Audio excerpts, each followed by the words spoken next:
How you doing, guys? It's Chase Landry here with Chase Group Construction. We wanted to show some of the residential siding we're putting on. We actually can use for commercial also. We don't always do residential, but we're showing some detail here for our personal house. But we wanted to show that we mixed the engineered wood siding with the James Hardie cement board trim. We've gotten that idea from a couple other people we've talked to. We think it's a really good mix. You actually have an engineered wood siding, and the reason we think it has an edge on the cement board siding is that it comes in 16-foot lengths. The cement board only comes in 12 foot, but also this is engineered wood siding, so it has resins, zinc borate, and waxes inside of it that essentially act as a treated board for weather resistance, termite resistance, pests in general. And so the board itself, it's like natural wood. As you can see, it looks like natural OSB, but it's treated with these natural resins and compounds. So it's been a good product for us. We've had it on buildings for 10 plus years with no issues. And as you can see on the building, it requires a 3/16 gap.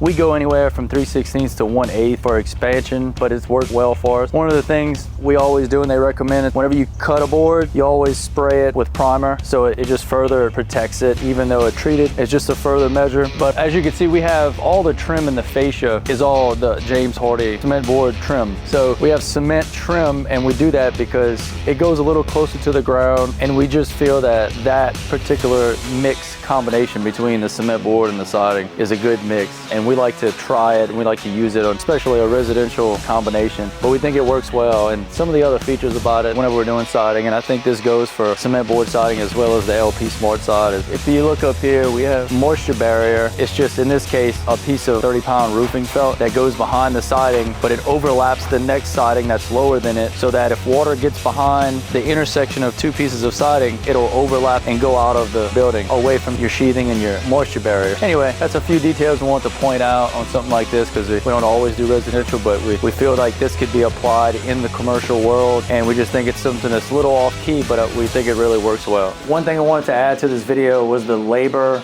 and material warranties that both LP Smart Side and James Hardie have. On LP Smart Side, they have, in my opinion, a little better warranty. They cover a 50-year warranty package, which means over the first 5 years, if you have any termite decay, fungal decay, anything wrong with your product, they'll replace it 100% labor and material for the first 5 years. And after that, they'll still replace the material only, for a period of 50 years. On the James Hardie side, they just have a 30-year warranty on just the product itself, so that they don't cover any of the actual labor that it takes. That's one caveat between the two that you may want to consider. And like I said, I think there's variables in both that have pros and cons. We like the LP Smart Side for a few different things, because the lengths of the board, the integrity of the siding, whenever it may take a beating or carrying it on a site, it's a lot easier to snap a 12-foot joint of cement board if you're carrying it by yourself compared to the 16-foot actual wood siding. So there's just a few different things. We'll explain that on another video. We'll have some demonstrations of that, but we just want to give that information about the warranty.